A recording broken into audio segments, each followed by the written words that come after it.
Lesson 3 is talking about slope and average rate of change. So basically, we are learning how to find the slope of something, or slope of a line.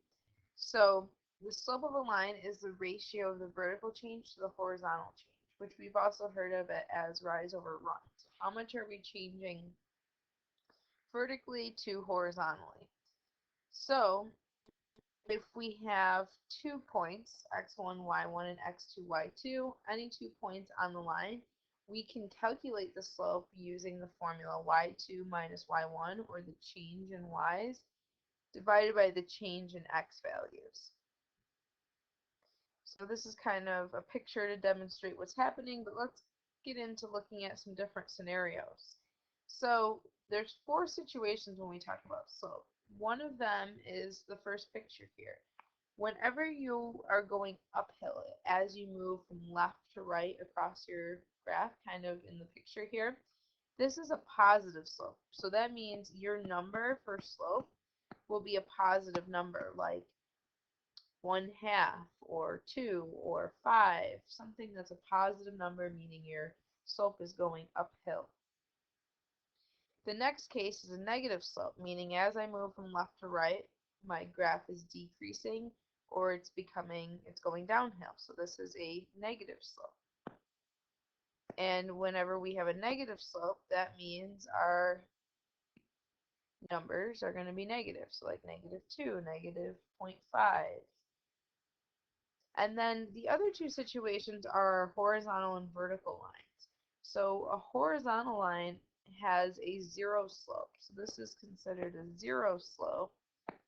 And the reason why it's a 0 slope is because my rise is 0 and my run is going to be some number. So since I'm not rising, my slope is going to be 0 over some number.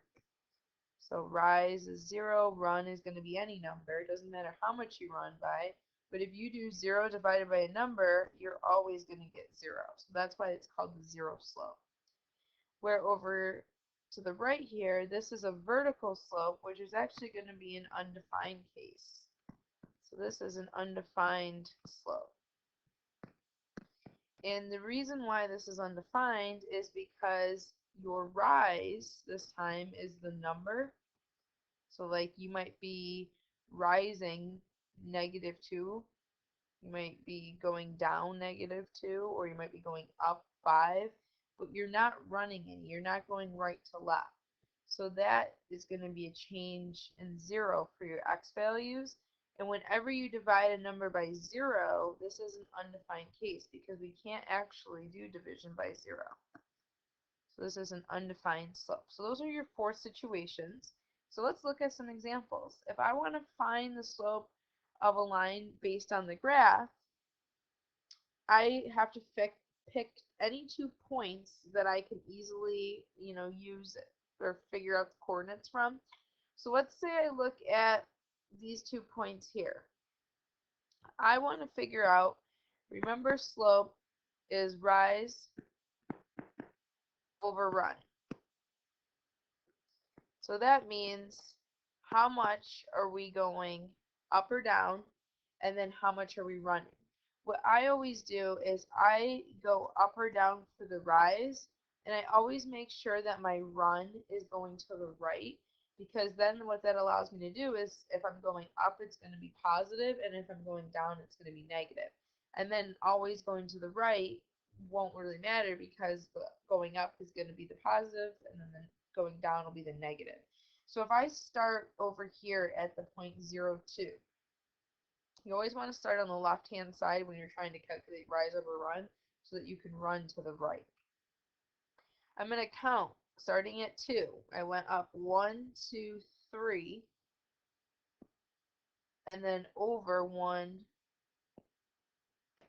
to get to that point. So that means my slope was up 3 and to the right 1. So since it was up 3, that tells me it's a positive 3, and then going to the right, you don't have to worry about the sign. So then when you divide this, you get a slope of 3.